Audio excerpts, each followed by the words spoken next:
The corridors of the Galactic Council station stretched endlessly before Ambassador Amanda Reese, their crystalline walls pulsing with the bioluminescent signatures of 17 different civilizations.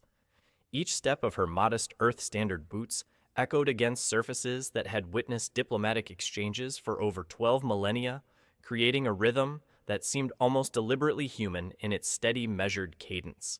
She adjusted her simple diplomatic uniform, a stark contrast to the elaborate ceremonial robes flowing around her, like living tapestries of cultural significance. Delegates from ancient starfaring races swept past without acknowledgement, their conversations, conducted in wavelengths beyond human perception, in frequencies that spoke of power structures older than human civilization itself. To them, she was merely the latest curiosity from the violent little world that had somehow stumbled into galactic awareness through sheer primitive determination. Amanda's breathing remained steady, controlled each inhalation a deliberate choice rather than an automatic response. Her soft brown eyes took in every detail, cataloging the micro-expressions of beings whose ancestors had been negotiating between stars when humanity was still discovering fire and learning to speak in complete sentences. The weight of 11 billion souls rested on her shoulders, like an invisible mantle of responsibility, but her face betrayed nothing except polite professional interest, the mask that had taken her years to perfect and seconds to deploy. Today, humanity would either earn its place among the stars or learn exactly how far they still had to fall. The primary council chamber rose before Amanda like a cathedral of light and shadow, its architecture designed to humble and inspire in equal measure. 17 species had gathered here today, each occupying environmental zones tailored to their biological needs with mathematical precision. The air itself shifted in visible layers, methane mists for the Calliston delegates, low-gravity fields for the crystalline Zephyrians, and at the far edge, a simple standard atmosphere pocket where the human representative was expected to wait like a student awaiting judgment. Commander Veltor Wren dominated the central platform, his four massive arms, gesturing in the complex sign language of Shkari authority. His oil-slick skin shimmered with patterns that Amanda's briefings had taught her to read as barely contained disdain. Around him, the other senior delegates maintained their own forms of careful distance from the human section. The motion before us today, Veltor's voice resonated through universal translators, concerns the application of the Earth Collective for full membership in our coalition. The pause before Earth Collective spoke volumes. Even now, after 2 years of negotiations, they couldn't bring themselves to say humanity with any respect. Envoy Trellis Ven, his 3 hearts beating in the distinctive rhythm that indicated nervousness in his species, rose from his position among the Ardalan delegation. Commander Wren, perhaps we should review the positive contributions. Yes, let's discuss contributions, interrupted Minister Vixa Cree, her complex vocal apparatus creating harmonics that made several nearby delegates wince. The behavioral analysis of this species reveals concerning patterns. They demonstrate emotional volatility that our models cannot predict. Amanda remained perfectly still in her designated zone, hands folded with practiced precision expression, neutral but alert. Her heart rate had not increased by even a single beat per minute, despite the mounting accusations.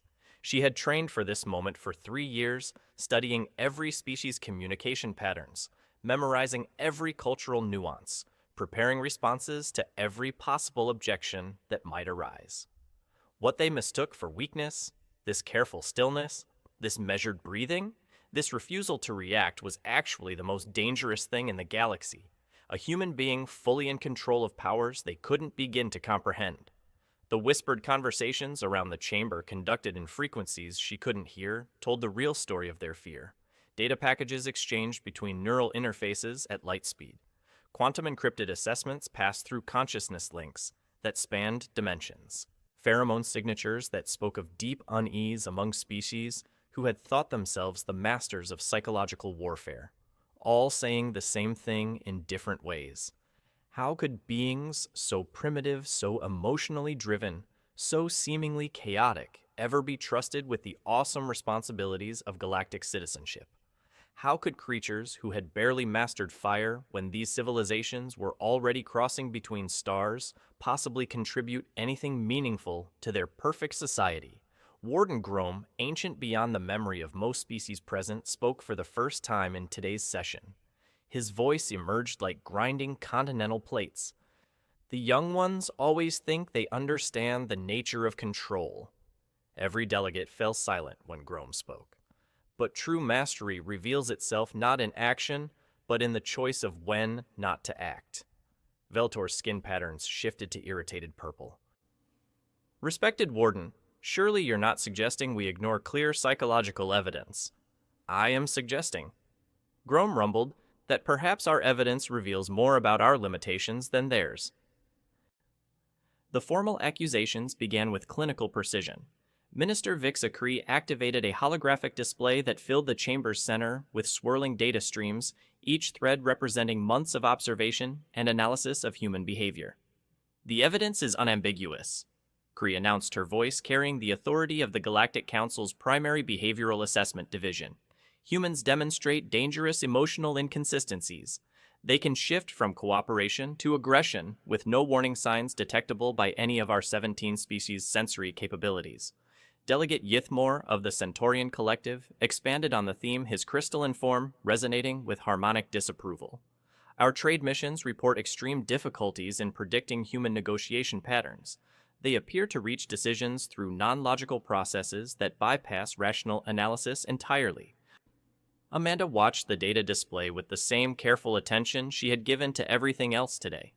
The projection showed human diplomatic encounters, trade negotiations, and conflict resolutions from the past 2 years. Each interaction had been analyzed through the lens of alien psychology, filtered through assumptions about rational behavior that completely missed the point. They were afraid. Not of human strength. Earth's military was insignificant compared to the ancient war fleets that had policed the galaxy for eons, vast armadas that could crack planets like eggs. Not of human technology. Most of their innovations were barely modifications of principles these civilizations had mastered when humanity's ancestors were still learning to use stone tools. They were afraid of something far more fundamental, something that struck at the core of their perfectly ordered understanding of consciousness itself. They couldn't predict what humans would do next. For beings who had spent millions of years developing predictive models for every form of sentient behavior in the galaxy, humanity represented a terrifying blank space in their calculations. The core issue, Veltor continued, is this species' inability to maintain consistent emotional states. Our psychological models require predictable behavioral parameters. Humans fluctuate. Envoy Trellis Ven shifted uncomfortably in his atmospheric bubble. Commander, with respect, perhaps our models are simply incomplete. The human approach to problem-solving has proven remarkably effective in several instances. Effective through chaos, snapped another delegate whose species Amanda hadn't yet had the pleasure of disappointing. They succeed despite their emotional instability, not because of any superior methodology. The chamber's environmental systems hummed softly as they adjusted to accommodate the rising stress pheromones being released by various species. Everyone except Amanda, who sat in her simple chair breathing normally heart rate, steady observing everything with the calm attention of a predator that knew it was currently being mistaken for prey. What none of them understood was that every emotional response they were cataloging as evidence of dangerous instability was actually proof of the exact opposite. Humans had learned to feel everything, every nuance of fear, every spike of anger, every wave of joy or sorrow, and act on nothing except conscious, deliberate choice. They had developed emotional control so sophisticated, so nuanced, so precisely calibrated, that it appeared to be emotional chaos to beings who had never faced the evolutionary pressure of managing such complex internal states while simultaneously maintaining social cohesion across thousands of competing tribal groups on a single world. Warden Grome's ancient eyes fixed on Amanda for the first time since the session began. "Tell me, young ambassador." His grinding voice carried easily across the chamber. "What do you observe about our discussion thus far?" For a moment, the entire chamber held its breath, or equivalent respiratory function. This was the first time any delegate had directly addressed the human representative. Amanda rose slowly from her chair, movements deliberate and graceful. "I observe," she said in her soft, measured voice, "that the Galactic Council operates under certain assumptions about the relationship between emotion and rationality that may not apply universally to all forms of consciousness." Her words carried no accusation, no defensiveness, no emotion that any sensor in the chamber could detect. "And what would be your species' perspective on that relationship?" Grom asked with something that might have been amusement in another being. Amanda smiled, not the diplomatic expression she had worn for 2 years of negotiations, but something genuine and somehow unsettling. "We believe that the two are not opposites, Warden Grom. We believe they are tools." The attack came without warning. The chamber's defensive system screamed alerts as proximity sensors detected incoming ships dropping out of hyperspace directly above the Council station. The Threx Raiders, a species that had refused all diplomatic contact for centuries, had chosen this moment to make their statement about galactic unity. Panic erupted in controlled species-appropriate ways. The Calliston delegates immediately began secreting protective foam. Crystalline beings resonated at frequencies that created harmonic shields. Shikari warriors activated personal combat fields, while Ardalan diplomats began rapid-fire neural communications to coordinate evacuation procedures. Through it all, Amanda remained seated. Veltor Wren's 4 arms moved in a blur as he attempted to coordinate 17 different species emergency protocols simultaneously. All delegates to designated safety zones. Military Command. What is our defensive status? Sir Qus, came the response through the communication grid. 17 ships unknown configuration. They're jamming our standard targeting systems and seem to be immune to our conventional weapon arrays. How is that possible? Veltor demanded. Minister Vixa Kree was deep in consultation with her analytical AI. These attack patterns don't match any known Threx tactical doctrine. They're adapting in real time to our defensive responses.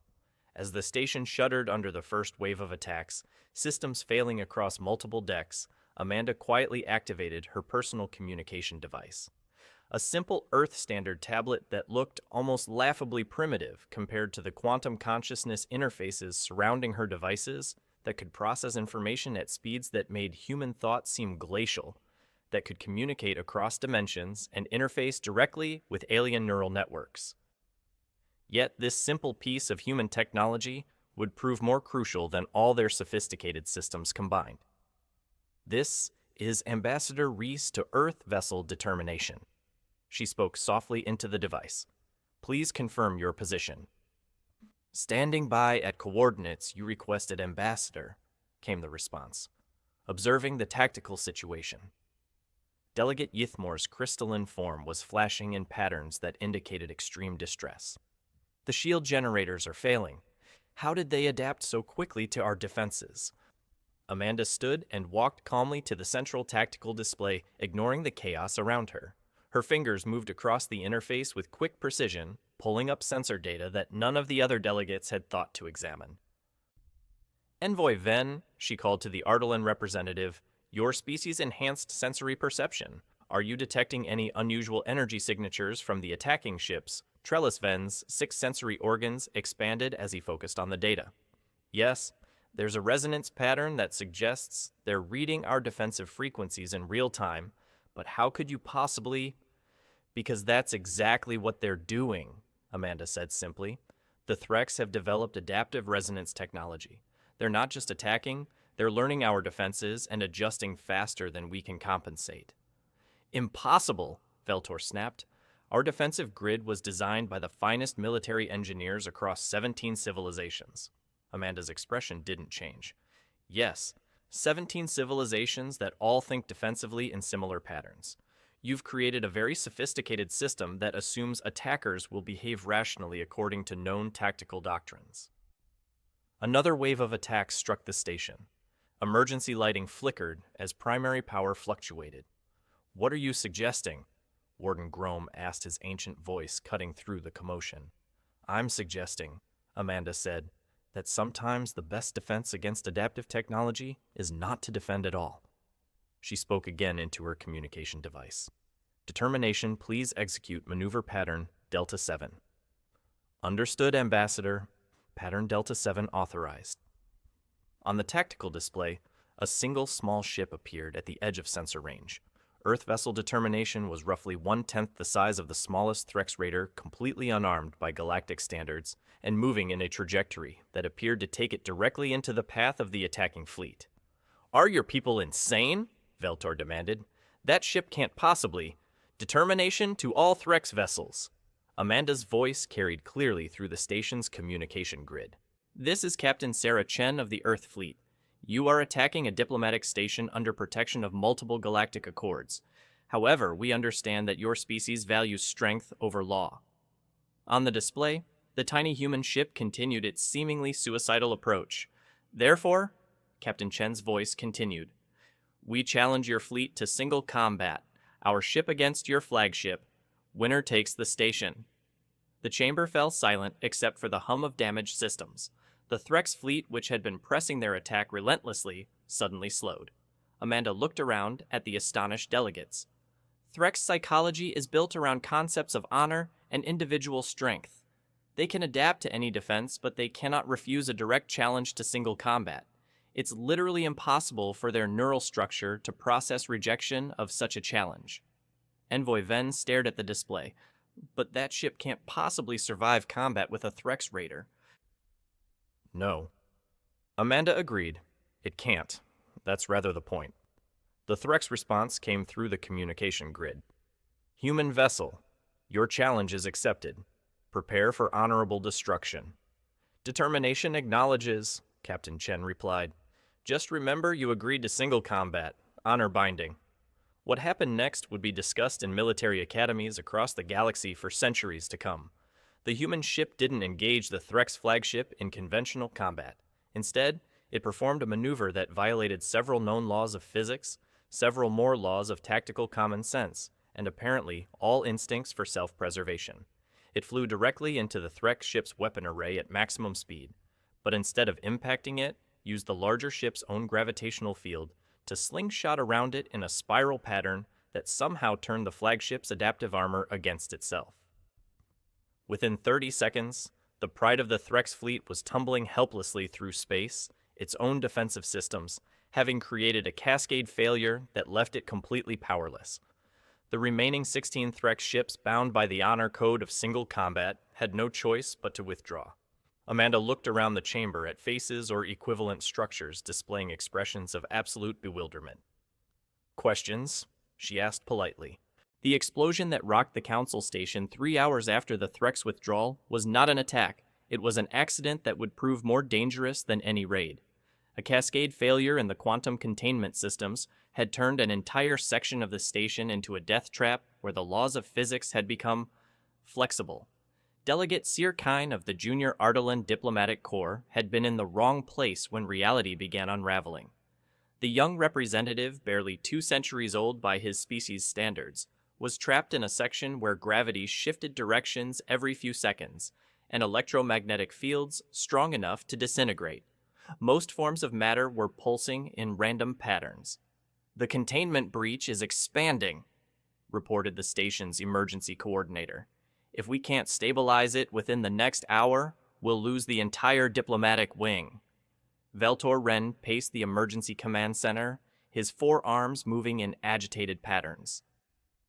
"What about emergency teleportation?" "The quantum fluctuations are interfering with all transport systems," came the reply. "Any attempt at molecular disassembly in that area would result in unrecoverable dispersal." Minister Vixa Cree had run every calculation her enhanced processor could manage. The radiation levels alone would kill any carbon-based life form within minutes. Crystalline beings might survive the exposure, but the gravitational anomalies would shatter our structural matrices. There's simply no way to reach him safely. Through the emergency monitoring system, they could see Sir Kine trapped against what had once been a wall, but was now serving as a floor, his environmental suit systems failing as they struggled to compensate for conditions that shouldn't exist. "Perhaps," Warden Grom said slowly, "it would be more merciful to simply minimize his suffering." The chamber fell into the heavy silence that accompanies the acceptance of inevitable loss. Across 17 different species and 12 millennia of technological advancement, they had encountered a problem that couldn't be solved. Amanda stood up from where she had been quietly observing the situation. "I can reach him," she said simply. Every head sensor array and consciousness node in the command center focused on her. Ambassador E. Envoy. Ven said gently, "I appreciate the sentiment, but the conditions in that section would kill any biological entity within minutes?" Amanda finished. "Yes, I heard. Human environmental suits carry approximately 12 minutes of full life support in extreme conditions." Veltor's skin patterns shifted to deep orange confusion mixed with disbelief. "You cannot possibly think 12 minutes would be sufficient time to—" "It won't be." Amanda interrupted, her voice carrying the same polite certainty it had maintained throughout the crisis. "But Sir Kane's suit shows 8 minutes of remaining power. He'll be unconscious from oxygen deprivation in 6 minutes. That gives me 6 minutes to reach him, and 4 minutes to drag an unconscious Ardalan back through a quantum maze to safety." "The mathematics don't work," Minister Kree stated flatly. "The distance alone requires more time than—" "The mathematics work perfectly," Amanda replied, beginning to remove her diplomatic jacket. "You're just calculating based on your species' approach to problem solving." She was already walking toward the emergency airlock, pulling on a human-designed environmental suit that looked impossibly fragile compared to the armored systems the other species used. "This is illogical," Veltor called after her. "Even if you reach him, you'll both die. You'll have simply added to the casualties." Amanda paused at the airlock controls and turned back to face the command center. For the first time since arriving at the station, her controlled expression slipped slightly, revealing something that made several delegates step backward. "Commander Wren," she said quietly, "has your species ever heard the phrase acceptable casualties?" "Of course. It's a fundamental principle of resource optimization in crisis management." Amanda's smile was gentle and absolutely terrifying. "Humans don't believe in acceptable casualties. We believe in impossible rescues." The airlock sealed behind her before anyone could respond. What followed was 6 minutes of the most precisely calculated insanity ever recorded on station sensors movements that defied every law of physics and logic that the Council's scientists thought they understood. Amanda moved through the quantum chaos like she had been born in it, using fluctuating gravity fields to accelerate her momentum in ways that should have torn her apart, timing her movements to take advantage of the electromagnetic pulses, rather than fighting against them, reading patterns in the chaos that sophisticated AI systems couldn't detect. She navigated through spaces where up and down changed every few seconds, where the very concept of direction became fluid, where reality itself seemed to bend around her determination to reach the trapped delegate. She reached Sir Kane with 30 seconds to spare. The journey back was even more impossible. Carrying an unconscious being twice her mass, through constantly shifting physical laws, Amanda performed maneuvers that the station's AI logged as incompatible with survival 17 times in 4 minutes. When the emergency medical team pulled both of them through the containment threshold, Amanda was clinically dead for approximately 40 seconds, before the automated revival systems brought her back. Her first words upon regaining consciousness were, "Is he safe?" Sir Kane would make a full recovery. The quantum breach was finally contained 2 hours later, using a technique derived from watching Amanda's impossible path through the chaos. But it was what happened as Amanda lay unconscious in the medical bay that would change everything. Sir Kane, young and emotional by his species standards, had insisted on remaining by her bedside despite his own injuries. When she finally awakened, he was there, his 6 sensory organs expanded in the Ardalan expression of profound respect. "Ambassador Reese," he said in their formal diplomatic language, then switched to the human phrase he had learned specifically for this moment. "Thank you." Amanda's response was delivered in perfect Ardalan despite the fact that her species supposedly lacked the neural complexity to master their intricate tonal language. "Family protects family, young cousin. This is the way." It was a phrase that existed only in the most ancient Ardalan dialects, one that hadn't been spoken in formal context for over 1,000 years. The fact that a human knew it, and more importantly understood when to use it, sent shockwaves through the galactic diplomatic community, but Amanda was just getting started. The question started small and grew into an avalanche that would reshape galactic understanding of human psychology. It began with Sir Kane's report to the Ardalan Diplomatic Corps about his rescue. But the implications spread like quantum entanglement across the council networks. She moved through the chaos like she could predict it, Sirkane testified to the Emergency Review Board. Not like she was lucky or extremely skilled, like she was reading patterns that our instruments couldn't detect. Envoy Trellis Venn had reviewed the sensor recordings dozens of times. The trajectories she chose shouldn't have been survivable. Our physics models can't explain how she timed her movements to take advantage of quantum fluctuations that appeared to be completely random. Minister Vixacree had run Amanda's rescue through every behavioral analysis protocol in the Galactic database. The stress response patterns during the rescue don't match any known psychological profile.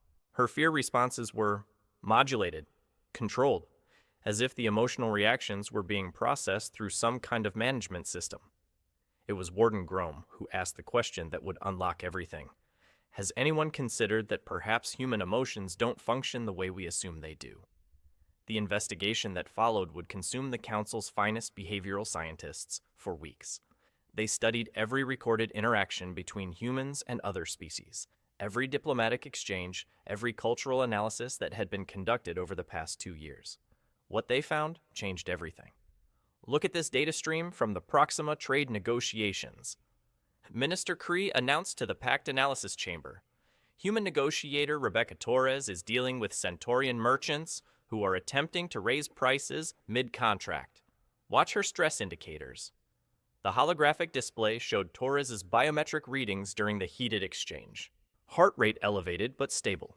Stress hormones present but not at panic levels. Brain activity shows high emotional activation, but decision-making centers remain fully functional. Delegate Yithmore's crystalline form resonated with confusion. That pattern should be impossible. High emotional states directly impair logical processing in all known species. Exactly, Cree continued, but watch what happens next. The recording showed Torres excusing herself from the negotiation, stepping into a private room for exactly 90 seconds, then returning with a completely different approach that resolved the dispute in humanity's favor. What did she do during those 90 seconds? Asked Veltor Wren.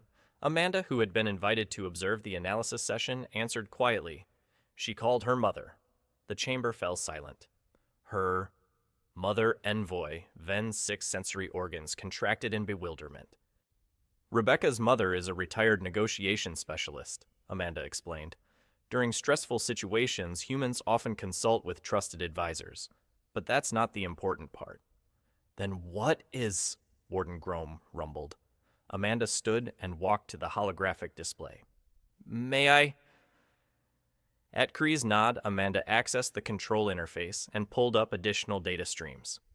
This is Rebecca's psychological profile during the 30 minutes after the negotiation. Notice anything unusual? The display showed emotion regulation patterns that looked like nothing in the Galactic database. Instead of the gradual decline from stress to baseline that characterized most species, Rebecca's emotional state showed a complex pattern of processing integration and what could only be described as learning. She didn't just recover from the stress, Amanda explained. She incorporated it, used it to update her understanding of Centaurian negotiation psychology. The emotional experience became part of her strategic knowledge base. Minister Cree stared at the data. You're suggesting that humans don't simply experience emotions and then return to baseline. You're suggesting you harvest them. Amanda's smile was gentle but profound. We prefer the term emotional intelligence, but yes, human consciousness evolved to treat emotional experiences as information. Strong emotions don't impair our judgment. They enhance it once we've learned to process them effectively. The implications hit the chamber like a quantum shockwave. The rescue, Sirkane whispered. You weren't overcoming your fear during the quantum breach. You were using it. Fear tells us about dangers we might not consciously recognize, Amanda confirmed. Anger reveals when our boundaries are being violated. Sadness helps us understand what we value. Joy shows us what strategies are working. Humans learned millions of years ago that emotions are survival data, not obstacles to survival. Delegate Vexmore was the first to understand the broader implications. Your entire species operates with enhanced pattern recognition because you process environmental information through multiple cognitive systems simultaneously. Which is why, Warden Grome added slowly, Human behavior appears unpredictable to species that analyze decision-making through purely logical frameworks. Amanda nodded. You've been trying to understand human psychology by ignoring half of how our minds work. That would be like us trying to understand Ardalan diplomacy while ignoring 5 of your 6 senses. Envoy Ven was deep in consultation with his enhanced memory systems. The linguistic capabilities? Amanda, how many languages can humans actually learn?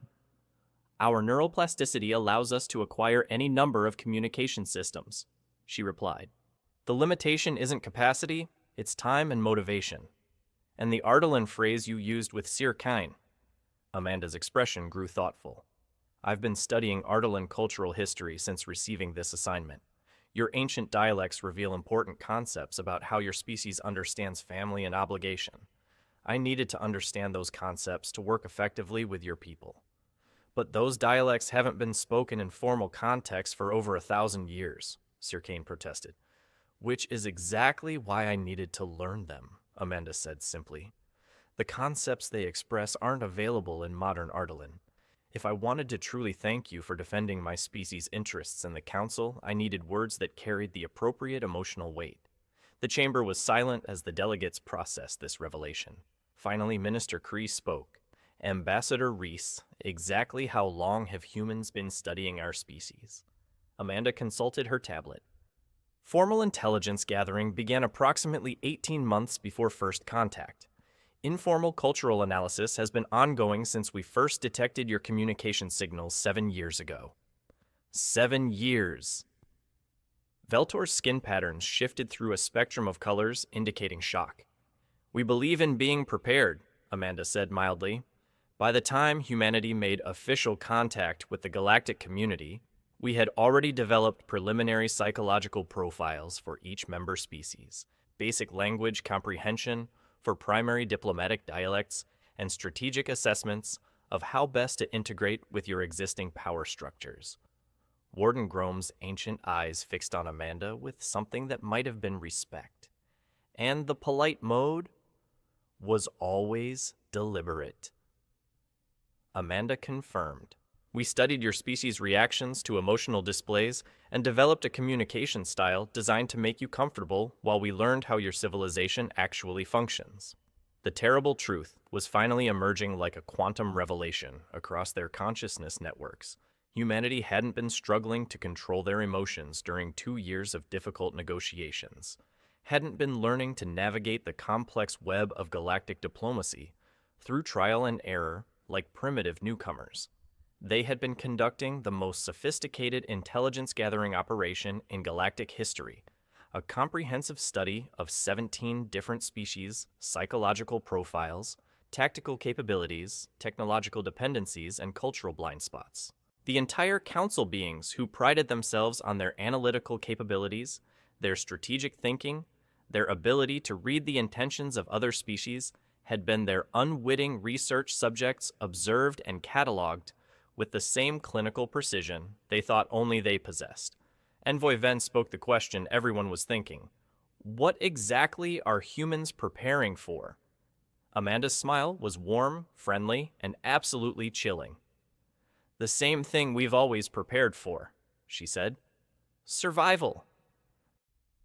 The emergency session of the Galactic Council had been called within hours of Amanda's revelations. Every senior delegate, military advisor, and cultural analyst in the station had been summoned to what was being called the most important gathering in 12 millennia of galactic civilization. Veltor Wren's forearms moved in patterns that indicated barely controlled panic as he addressed the packed chamber. What we have learned changes everything we thought we understood about humanity's integration into galactic society. The massive holographic display at the chamber's center showed a comprehensive analysis that had taken the Council's finest minds working around the clock to compile. Star maps, resource distributions, trade routes, military installations, all overlaid with markers indicating human presence or influence. Minister Vixacree's voice carried the authority of someone delivering a terminal diagnosis. In the 24 standard months since humanity achieved galactic membership, they have established strategic positions that would allow them to influence critical aspects of our civilization's infrastructure. The markers on the display told a story that made every delegate's equivalent of blood run cold. Human trading posts along major shipping routes, human technical advisors in key research facilities, human cultural attachés studying the psychology of major species, human military observers assigned to defensive installations across 3 galactic arms. "They're everywhere," whispered Delegate Yithmore, his crystalline form resonating with frequencies that indicated deep alarm. Warden Grom studied the display with ancient eyes that had witnessed the rise and fall of entire civilizations. "Not everywhere," he corrected. "Precisely where they need to be." Amanda sat in her designated area, hands folded, expression neutral. She had watched the presentation without comment, though several delegates noticed that her heart rate hadn't increased by even a single beat per minute, despite the increasingly hostile atmosphere in the chamber. Ambassador Reese.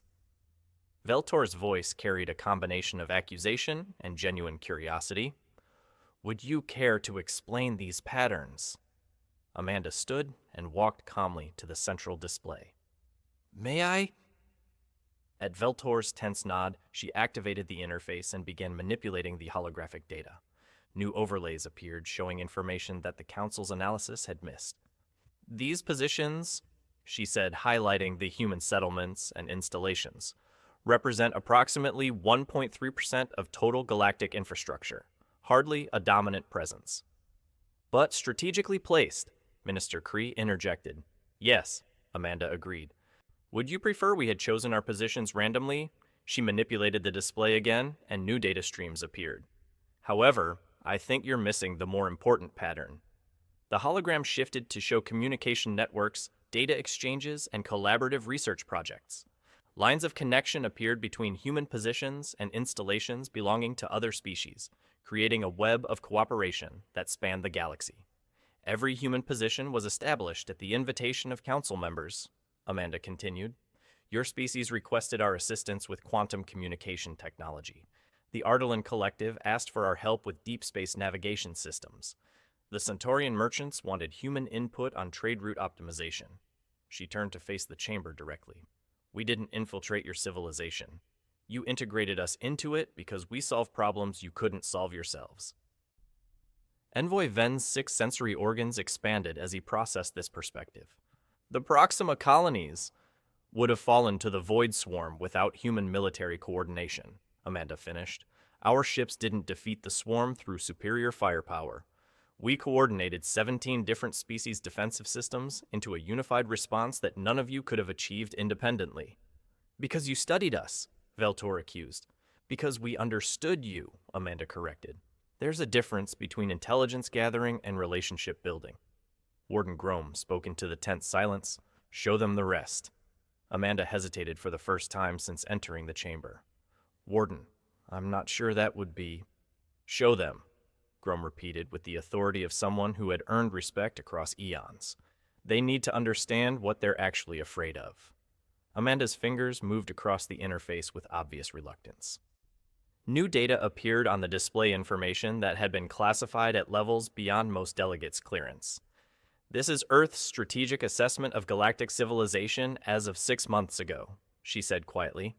The hologram transformed into a complex analysis of political stability, resource distribution, technological development, and military capacity across all council member species. But it wasn't the data that made the chamber fall silent. It was the conclusions. "The Galactic Council is approximately 40 years from complete economic collapse," Amanda read from the display. "Resource depletion in the Outer Rim will create supply chain failures that your current infrastructure cannot address. Political tensions between the Shikari and Ardalan factions are approaching critical levels. Military coordination among member species remains insufficient to address emerging threats from beyond mapped space."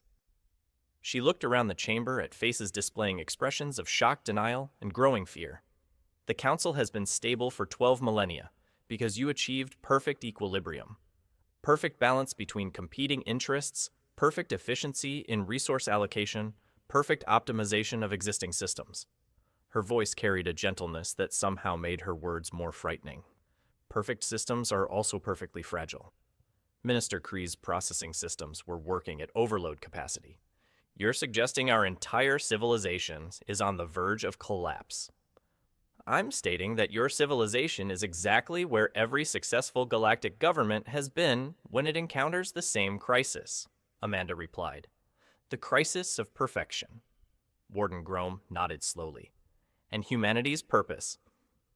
Amanda manipulated the display one final time.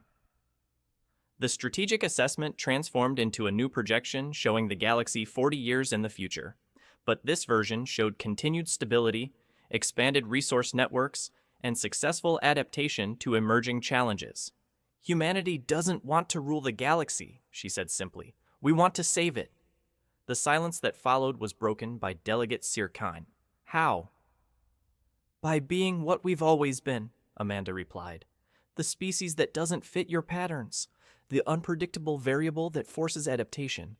The chaos that prevents stagnation. She gestured to the projection of the stable future.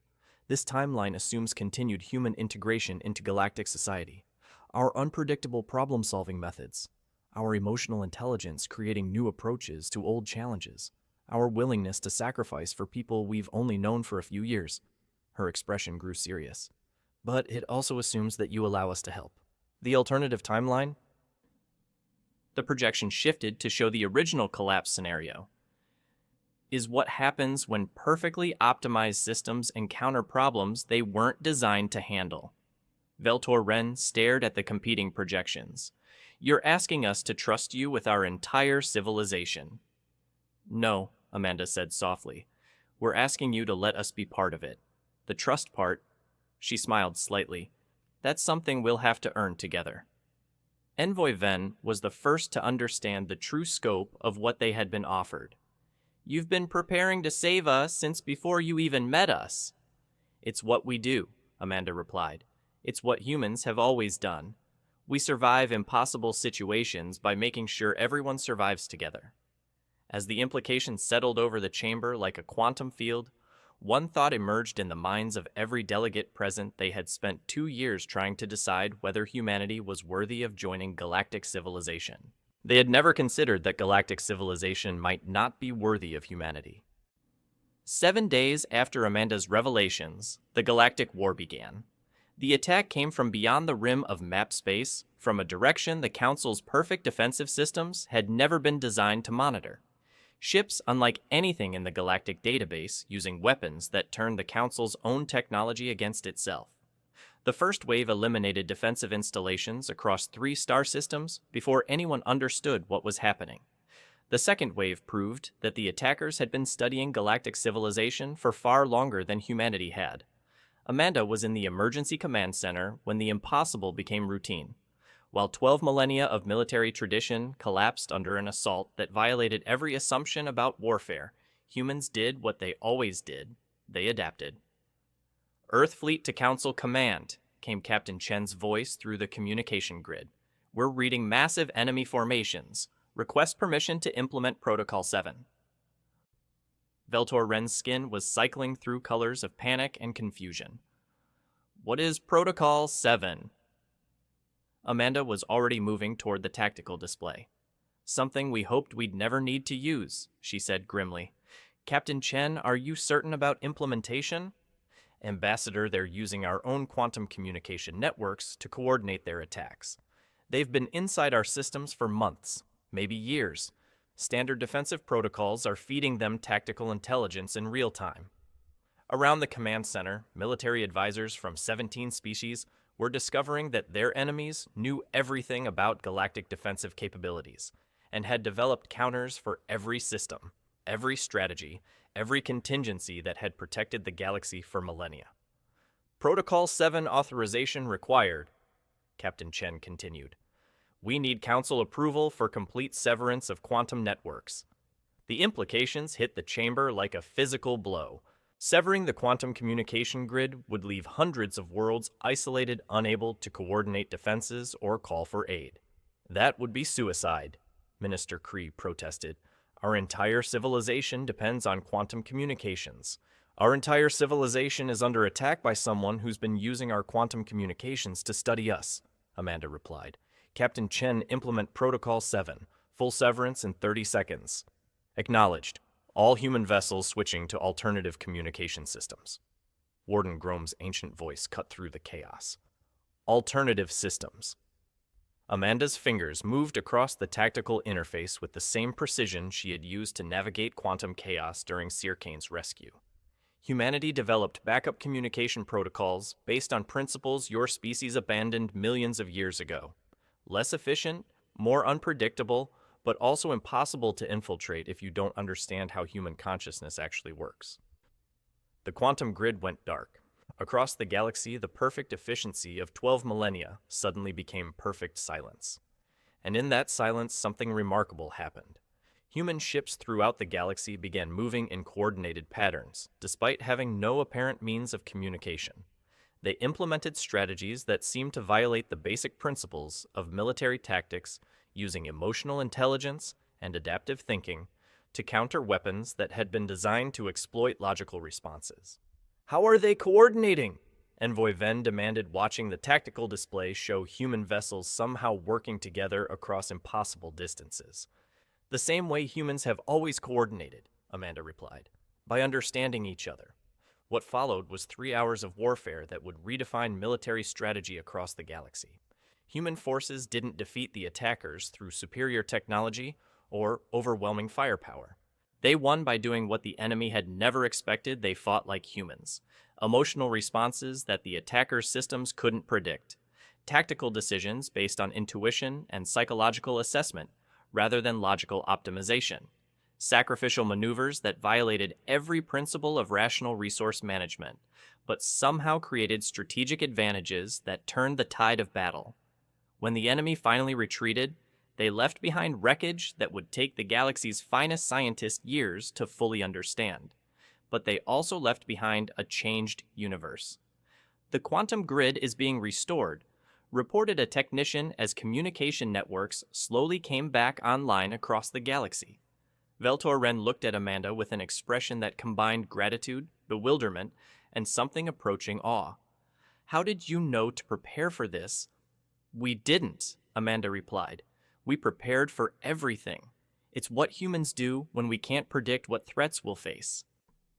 As reports came in from across the galaxy human settlements that had somehow survived attacks that destroyed more advanced installations, human advisors whose emotional intelligence had enabled impossible evacuations, human researchers whose unconventional approaches had created new defensive technologies in real time, the Council began to understand what they had actually witnessed. "They didn't save us," Warden Grome said quietly. "They made us capable of saving ourselves." 3 weeks later, on the ancient monument world of Lumen, new inscriptions appeared alongside records of the galaxy's greatest civilizations and most legendary heroes. The words were carved in 17 different scripts, but the message was the same in every language. Humanity, the species that taught the galaxy the difference between perfection and strength. The ones who chose to save everyone, including those who doubted them. The reminder that sometimes the most dangerous thing in the universe is hope. Amanda stood before the monument with a delegation of young beings from across the galaxy, the first class of students enrolled in the new Integrated Species Academy, where the emotional intelligence that had once been feared was now being studied as the key to galactic survival. "Was it really necessary?" asked a young Ardalan student. "The deception, the studying, the careful positioning." Amanda considered the question with the same careful attention she had given to everything else throughout this impossible journey. "What do you think would have happened?" she asked gently, "if humanity had announced on first contact that we were here to revolutionize your civilization and save you from threats you didn't know existed?" The students' various forms of laughter filled the air around the monument. "You would have thought we were either insane or planning conquest," admitted a Centaurian youth. "Instead," said Sirkane, who had joined the academy as an instructor in human psychology, "you convinced us that we needed you by being exactly what you said you were, a species trying to find its place in the galaxy." Amanda smiled, not the diplomatic expression that had concealed her true nature for 2 years, but the genuine warmth that had always been underneath. "The truth," she said, "is that we were exactly what we said we were. We were just more as well." As the students dispersed to their next classes in emotional integration and strategic adaptation, Amanda remained at the monument. The inscription before her told the story of humanity's integration into galactic society, but she knew the real story was just beginning. Humans had spent their entire evolutionary history learning to survive impossible situations by taking care of each other. Now, they had an entire galaxy to take care of. It was exactly the kind of impossible situation they had been preparing for their whole lives. So, what do you think? Have you ever encountered someone who seemed weak or unpredictable, only to discover they were playing a completely different game than everyone else? Sometimes the most powerful people are the ones who choose not to show their strength until the moment it's needed to protect others. If this story moved you, if it made you think about the power of emotional intelligence and strategic thinking, hit that like button and subscribe for more Sci-fi stories that explore what makes us human in an infinite universe. And remember, never mistake silence for weakness. Sometimes the most dangerous thing is the one who does not react because they are calculating. What would you do with that kind of power? They laughed at humanity's polite mode, then realized it was their terrible mistake. Before the code shuts down, subscribe if you know humans are more than survival machines. Enjoy the story.